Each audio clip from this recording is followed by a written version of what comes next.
Shalom saudara. Saudara, ini yang tadi malam kita obrolin tentang akhir zaman, saya sama Dodo kita obrolin. Saudara, boleh kita buka di 2 Petrus 3 ayat 12. 2 Petrus 3 ayat 12. Ini yang firman Tuhan katakan, 2 Petrus 3 ayat 12. Dikatakan seperti ini. 2 Petrus 3 ayat 12, yaitu kamu yang menantikan. Siapa yang menantikan hari Allah? Kita semua menantikan kedatangan Tuhan. Tapi Tuhan berkata, kita bukan hanya menantikan, tapi firman Tuhan dengan jelas berkata, yaitu kamu yang menantikan. Dan apa saudara? Mempercepat. Bilang ke kiri kanannya, engkau mempercepat. Saudara, tahukah kita bahwa doa-doa yang kita angkat itu sangat berpengaruh di alam roh dan di hadapan Tuhan? Tahukah tindakan profetik yang kita angkat, peperangan rohani, apapun yang kita lakukan di alam roh, itu sangat beracara dan sangat berefek di alam roh? Karena firman Tuhan berkata, kita bukan hanya menantikan, tapi firman Tuhan berkata, kita mempercepat. Seberapa dahsyat, seberapa sangat powerful yang Tuhan taruh dalam hidup kita. Seberapa tangan kita, seberapa mulut kita sangat menentukan apapun yang terjadi di depan. Yes, itu semua dalam kehendak dan rencana Tuhan.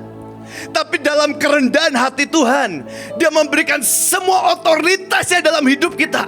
Untuk apa? Bukan hanya untuk menantikan, tapi firman Tuhan berkata untuk mempercepat.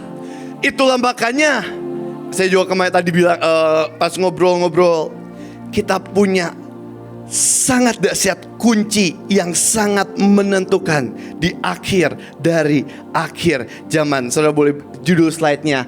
Dan di akhir dari akhir zaman, firman Tuhan dalam Matius 24 dikatakan, salah satu tanda kedatangan Tuhan, firman Yesus berkata, adalah seperti hari Nuh. Saudara, saya sempat bertanya, kenapa sih kita disebutnya Bahtera? Waktu saya bilang ke Yang Kongkong, kenapa sih kita disebutnya Bahtera? Kenapa? Dan Kong bilang, ya karena Tuhan yang suruh. Karena Tuhan yang suruh untuk kita disebutnya Bahtera. Tapi waktu saya tanya Kong, tapi sebenarnya kenapa Tuhan suruh kita disebut Bahtera? Bahkan di awal bilang membangun dan masuk ke dalam Bahtera. Karena Om bilang, Bev, karena kita berada di akhir dari akhir zaman. Bahtera salah satu tugas kita, seperti yang Nuh lakukan di zaman itu. Firman Tuhan berkata, Nuh was a righteous preacher. Dia adalah pengkhotbah yang benar di hadapan Tuhan. Padahal berapa banyak yang dia menangkan, cuman keluarganya, Nabi Nuh dan istrinya, anaknya dan mantunya. That's it. Habis itu sudah selesai. Tapi selama Tuhan masih memberi kesempatan, apa yang Nuh lakukan? Persiapkan jalan bagi Tuhan. Persiapkan jalan bagi Tuhan. Dan di akhir dari akhir zaman ini, ada satu tugas yang setiap kita Bahtera harus selalu sampaikan dan ceritakan. Ada satu tugas yang gereja Tuhan dan kebaktian-kebaktian yang harus lakukan dan kita harus persiapkan. Apa itu?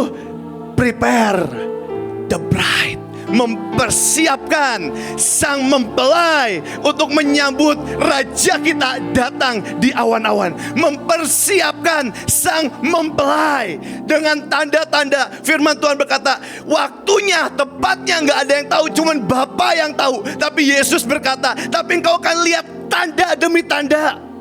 Waktu ada sakit penyakit, waktu ada gempa, waktu ada perang, dan waktu itu semua terjadi dalam satu generasi yang sama. Disitulah saatnya akan datang. Tetapi saat itu engkau tidak perlu takut. Yes, penganiayaan akan ada. Kita tahan antikris begitu rupa, tapi antikris pasti ada. Firman Tuhan berkata, tapi saya berdoa kita telah diangkat di awan-awan. Tapi saudara, apa yang dilakukan? Prepare the bride. Saat pengangkatan, waktunya akan sangat singkat, jebret. Menurut saya pengangkatan itu hanya sepersekian detik, jebret diangkat. Menurut saya selalu bilang pengangkatan itu seperti kita, kalau saya dulu waktu sekolah, saya itu selalu tegang saudara. Waktu hari pengumuman kenaikan kelas. Kenapa? Karena setiap kali pengumuman kenaikan kelas, saya pasti diumuminya nggak naik kelas. Saya itu pasti tegang. Dan menurut saya pengangkatan itu seperti itu. Di saat pengangkatan udah bukan tentang bertobat, nangis-nangis dan minta ampun. Pengangkatan itu seperti waktu kita selama sekolah, bertahun-tahun, destiny yang Tuhan kerjakan, yang Tuhan suruh panggilan dalam hidup kita selama ini. Dan di akhir sekolah, Tuhan cuma bilang, lulus, nggak lulus, lulus, nggak lulus. Dan menurut saya pengangkatan itu sangat cepat, jepret. Dan di saat itulah sisanya cuma tinggal apa? Penyesalan. Prepare the bride. Prepare the bride. Firman Tuhan berkata, persiapkanlah mempelai, bahkan dengan sangat sadis, yang tidak bercacat, dan lebih sadis lagi, tidak berkerut. Saudara, ketika seseorang mau nikah, prepare the bride, dia akan mempersiapkan dengan sangat serius. Dia akan menanti-nantikan dengan sangat excited.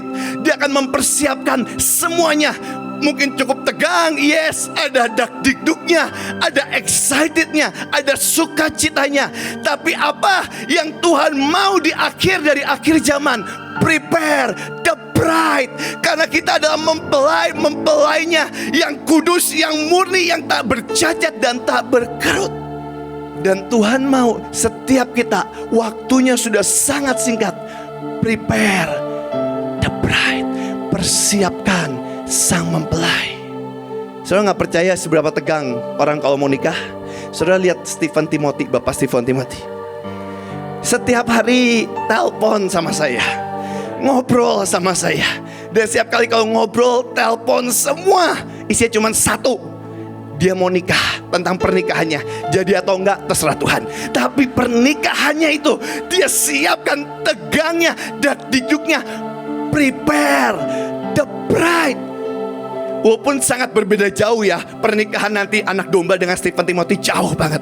Tapi saudara, bahkan prepare the bride. Mungkin kalau Stephen Timothy rada gimana, kalau kita dengan sukacita, dengan excited, kita menantikan, kita benar-benar menyiapkan hari itu. Prepare the bride. Dan yang excited, sebenarnya yang paling excited siapa? Tuhan sendiri. Boleh langsung ke slide nomor 5. Dikasih tahu seperti ini.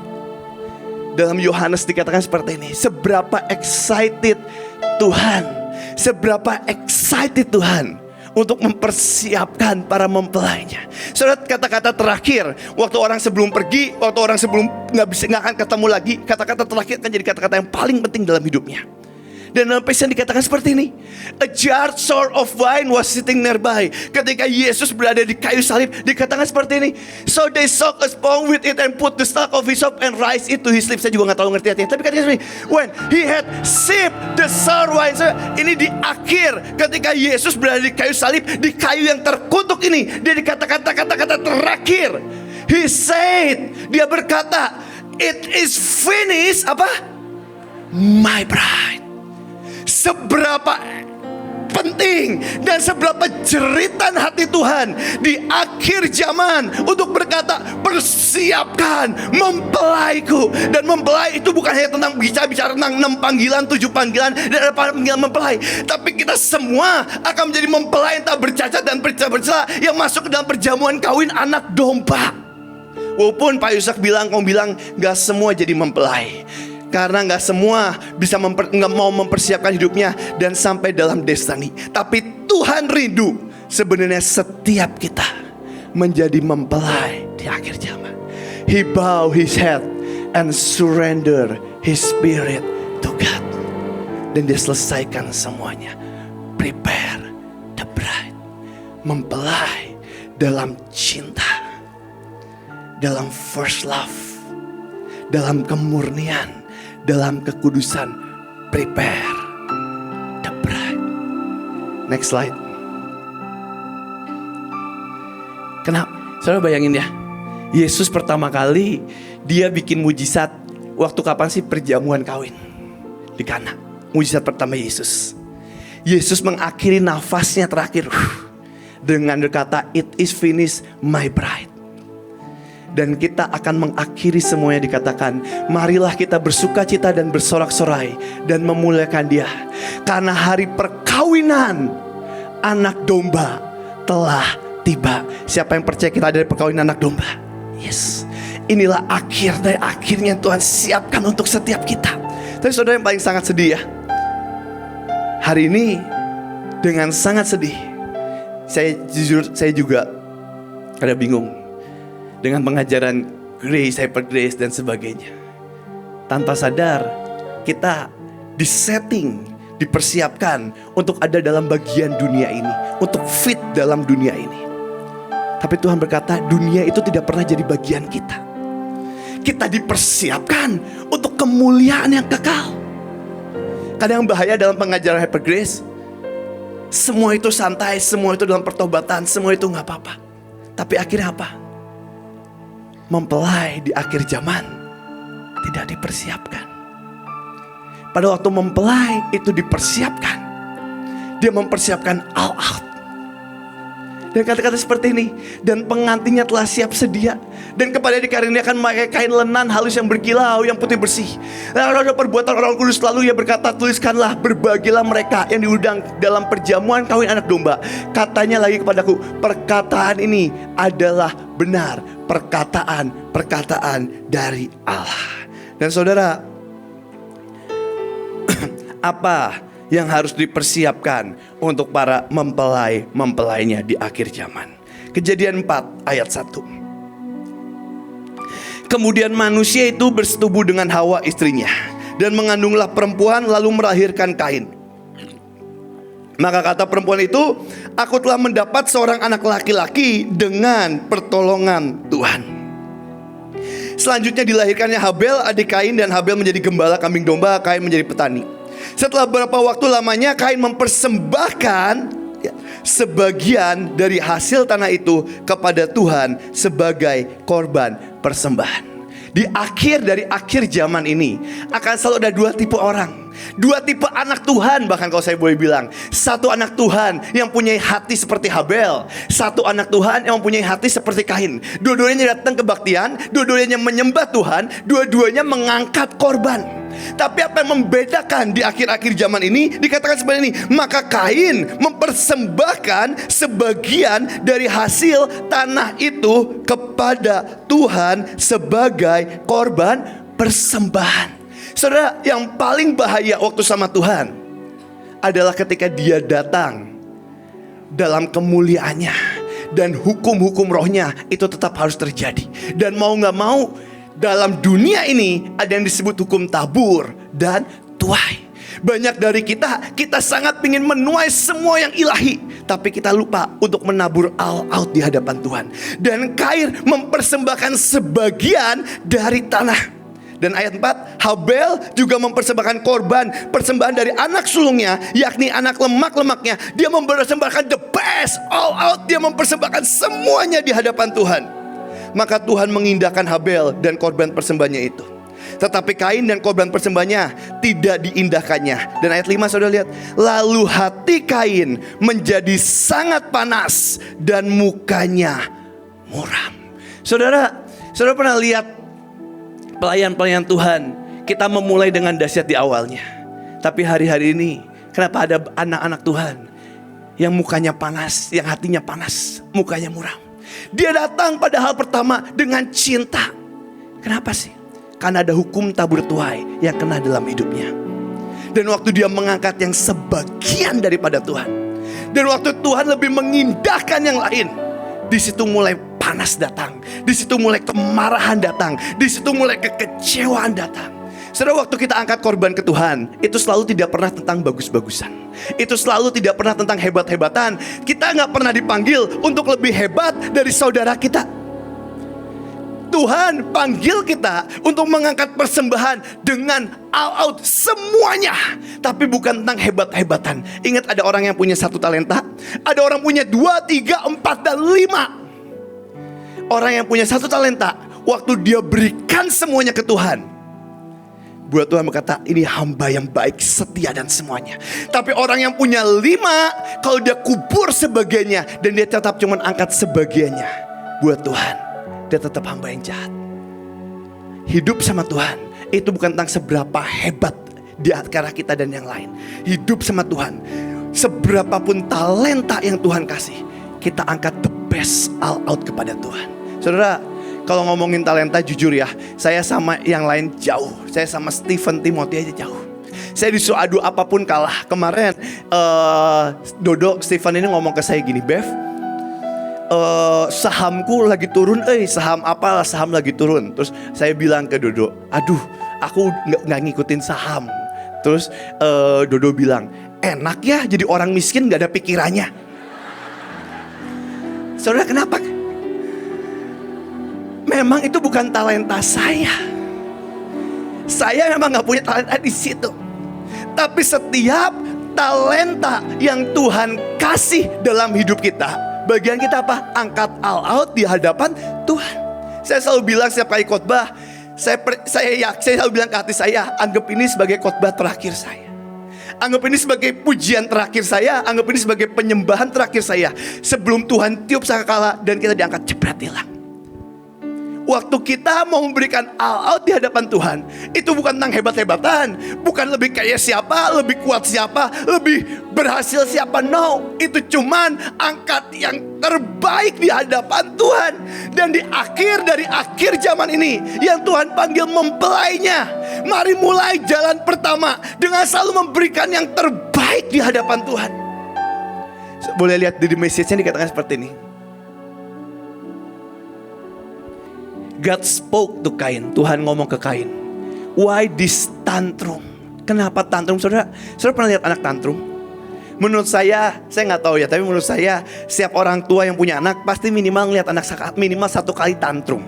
Kalau anaknya berkali-kali tantrum itu bonus dari Tuhan. Tapi menurut saya pasti pernah tantrum. Saya ngurus Joakim, dan jujur saya sesayang-sayangnya saya sama Joakim.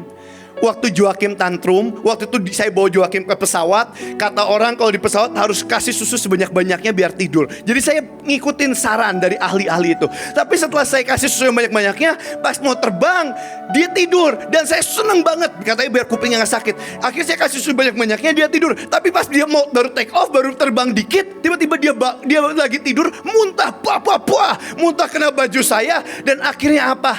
Tantrum, saudara. Dan kalau tantrum, saya mau bilang ke pilotnya, Pak tolong putar balik. Saya menyerah. Saudara, waktu tantrum, saya Joakim nangis nih. Saya bawa mainan, nih Joakim mainan. Diambil mainannya, nangis lagi. Dilempar mainannya.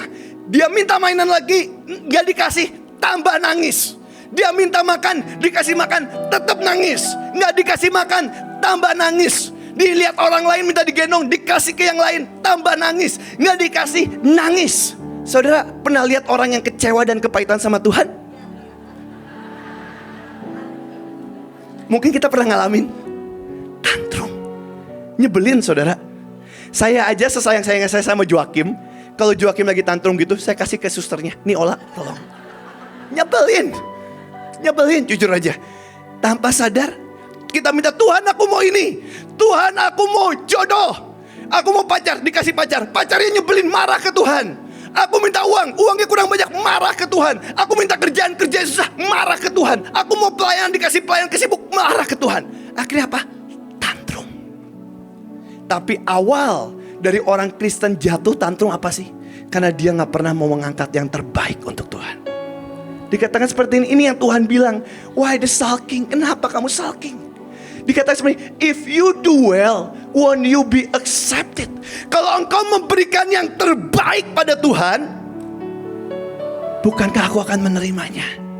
Bukankah aku akan mengindahkannya? Tuhan, aku tahu tanganku cacat, aku tahu tanganku kotor, tapi waktu dengan di tengah kecacatan ini, kita tetap mau mengangkat yang terbaik pada Tuhan. Won't you be accepted?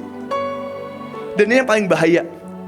If you don't do well, sin is lying wait for you. Dosa itu menanti engkau, ready to pounce you. It's out to get you, you have to master it. Kalau engkau tidak memberikan yang terbaik, dosa itu udah ngintip depan pintu. Dan saudara yang lebih bahaya lagi ya, ini waktu Tuhan datang ke Cain sebagai bapak. Saudara mau tahu waktu Tuhan datang sebagai raja? Kita lihat di Matius 25 ayat 25. Saat dia tidak mau mengangkat yang terbaik. Di Matius 25 ayat 25 katakan seperti ini. Waktu Tuhan datang sebagai raja, waktu kita gak mau mengangkat yang terbaik, dan Tuhan datang sebagai raja. Karena itu aku takut dan pergi menyembunyikan talenta Tuhan itu. di dalam tanah. Ini terimalah kepunyaan Tuhan. Lihat, waktu dia gak mau memberikan yang terbaik, dia malah kubur semua yang Tuhan taruh dalam hidupnya. Lihat waktu dia datang sebagai Tuhan, waktu dia datang sebagai figur Tuhan, maka jawab Tuhan itu, hai kamu hamba yang jahat dan malas, kamu sudah tahu bahwa aku menuai di tempat di mana aku tidak menabur, dan memungut dari tempat di mana aku tidak menanam. Lihat waktu dia datang sebagai kebesarannya, dalam kebesarannya. Waktu dia ngomong ke Kain, dia masih ngomong sebagai figur ayah, sebagai bapak. Dia masih, Kain jangan marah, kenapa kamu tantrum? Dia masih datang dengan baik. Tapi yang bahaya ketika dia datang dalam kemuliaannya.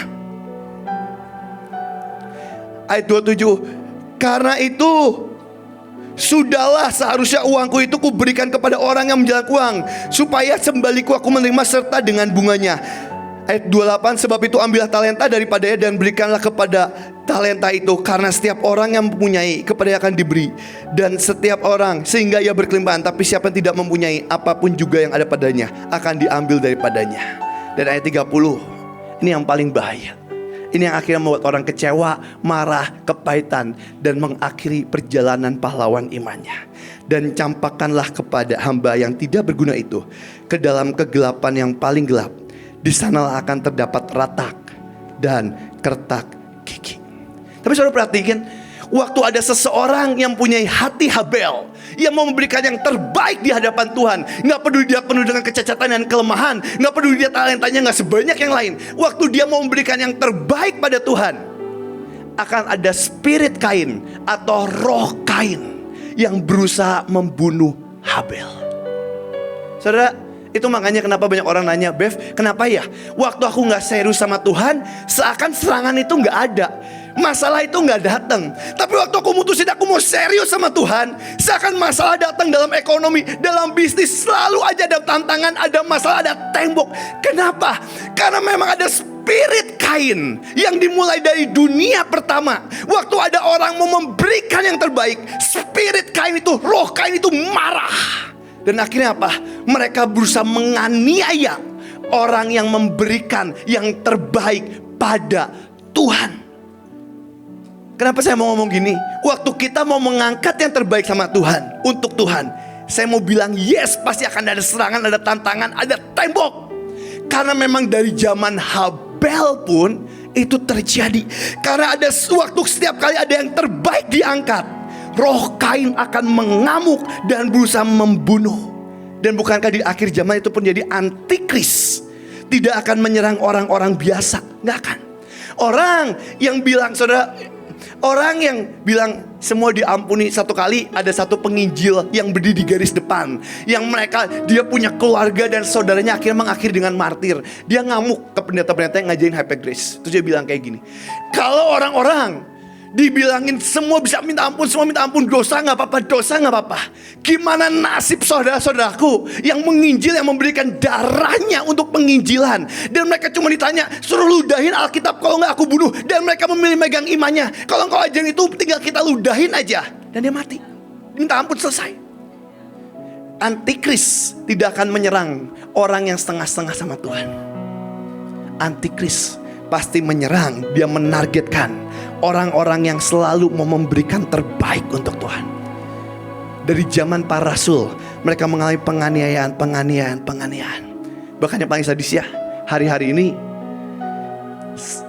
di Amerika ada survei, cuman 1/3 dari gereja yang percaya pengangkatan itu pasti terjadi. 2/3 gak percaya pengangkatan itu terjadi. Padahal firman Tuhan, setiap 30 ayat dari firman Tuhan akan selalu dikatakan kedatangan Tuhan yang kedua kali. Saudara bayangin, setiap kali kita naik mobil, kita jalan 30 menit, selalu udah bilang nyampe sini nanti ini. Itu titik terpenting kedatangan Tuhan yang kedua kali. Dan yang paling sadis, hari ini gereja-gereja ngajarin chip itu cuman perkembangan zaman. Saudara, dan yang paling sedihnya ya, ketika lakuin itu bareng-bareng, mereka gak ada rasa bersalahnya akhirnya. Tapi kalau boleh nanya di hati paling jujur, apakah itu perkembangan zaman, atau karena kita takut untuk melepaskan dunia yang ada dalam tangan kita?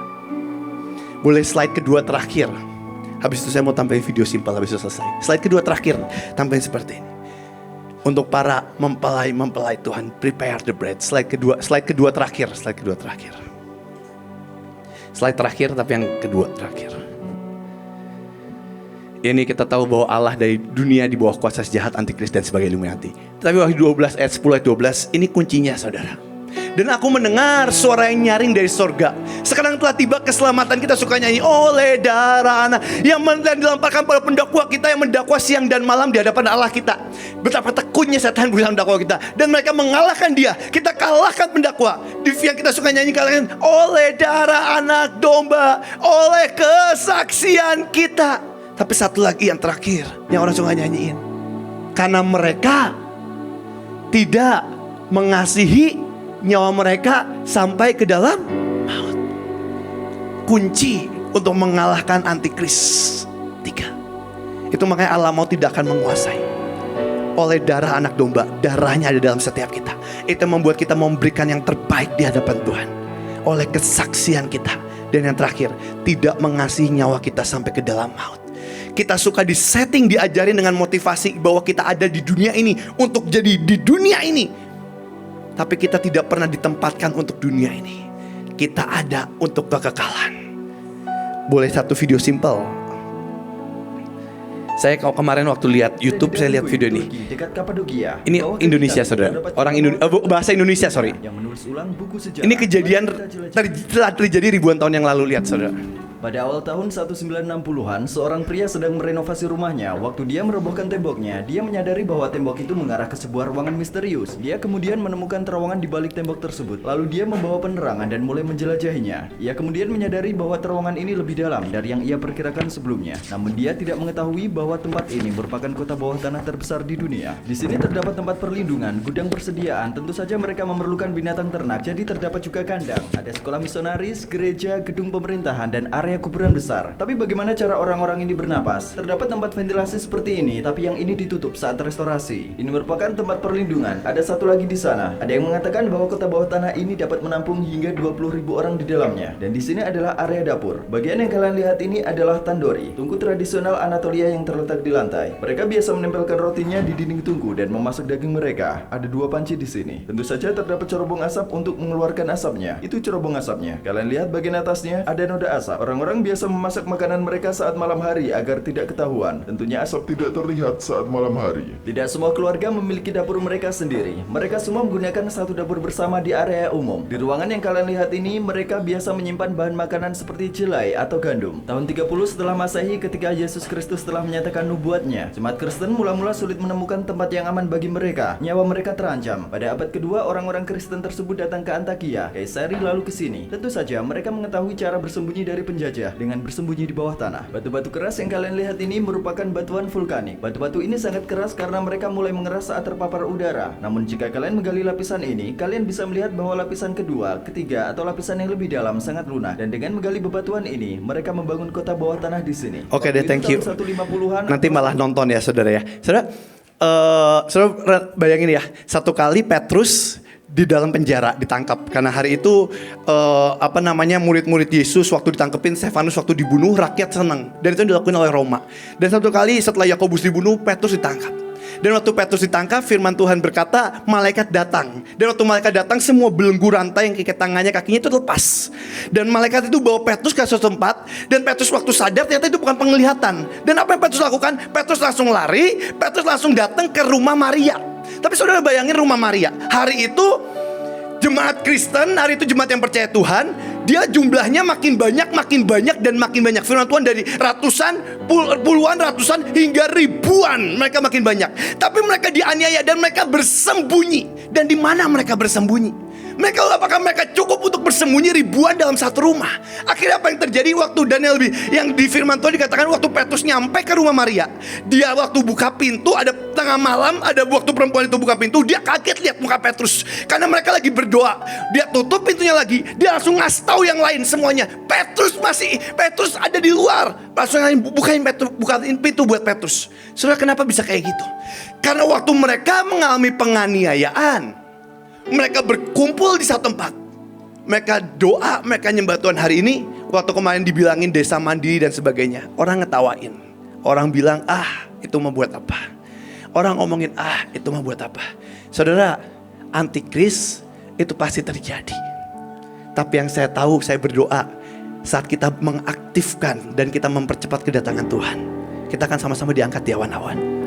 Tapi pun kalau Tuhan mau itu tengah-tengah atau terakhir, suka-suka Tuhan.